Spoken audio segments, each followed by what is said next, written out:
2018 yapımı T-34.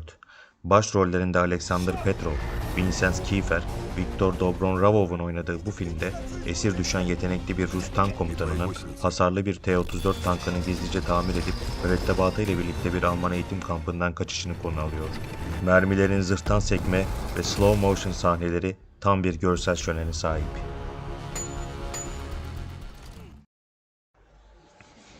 ...2014 yapımı Fury. Başrollerinde Brad Pitt, Logan Lerman, Shia LaBeouf, Michael Pena, John Bentall'ın oynadığı bu filmde, İkinci Dünya Savaşı'nın son günlerinde M4 Sherman tankı ile düşman hattının gerisinde kalan 5 kişilik Amerikan mürettebatının çaresiz ama destansı direnişini anlatıyor. Ekibin o daracık alandaki kardeşlik bağı ve Tiger tankı ile girdikleri ölümcül pusu sahnesi tek kelimeyle inanılmazdır. 2012 yapımı White Tiger. Başrollerini Alexei Vertkov ve Vitali Kishenko'nun paylaştığı bu film, İkinci Dünya Savaşı'nın Doğu cephesinde geçer. Aniden sislerin içinden ortaya çıkıp Sovyet zırhlarını tek tek yok eden gizemli, beyaza boyanmış devasa bir Tiger tankını ve onu yok etmeyi kişisel bir saplantı haline getiren ağır yaralı bir T-34 komutanının mistik bir hikayesini konu alır. 2009 yapımı Lübnan.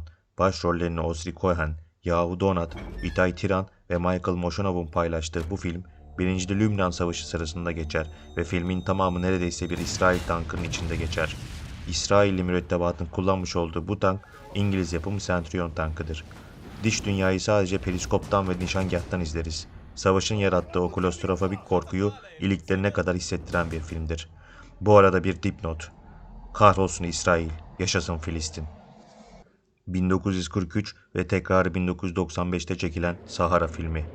Başrollerini Humphrey Bogart ve James Belushi'nin paylaştığı bu film, İkinci Dünya Savaşı Kuzey Afrika cephesinde çölde su arayan Lulubelle isimli bir Amerikan M3 tankının ve mürettebatının etraflarını saran dev Alman taburuna karşı verdiği hayatta kalma mücadelesini konu alır. 1988 yapımı The Beast. Başrollerini George Dunza, Jason Patric, Stephen Bauer'in oynadığı bu filmde Sovyet-Afgan Savaşı sırasında Afgan mücahitlerin peşine düştüğü dar bir vadide kaybolan bir Sovyet T-55 tankının hikayesini konu alıyor. Sadece dışarıdaki düşmanla değil, mekanik arızalarla, susuzlukla ve tankın içindeki komuta krizleriyle boğuşan mürettebatın psikolojik çöküşünü muazzam bir gerilimle işliyor. 1970 yapımı Kelly's Heroes.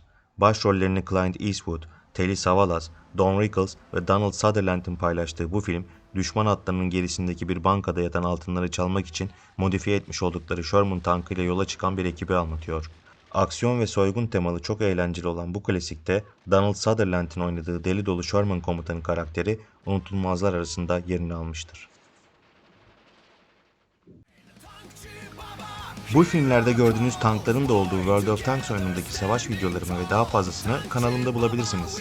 Abone olmayı ve beğenmeyi unutmayın. Görüşmek üzere.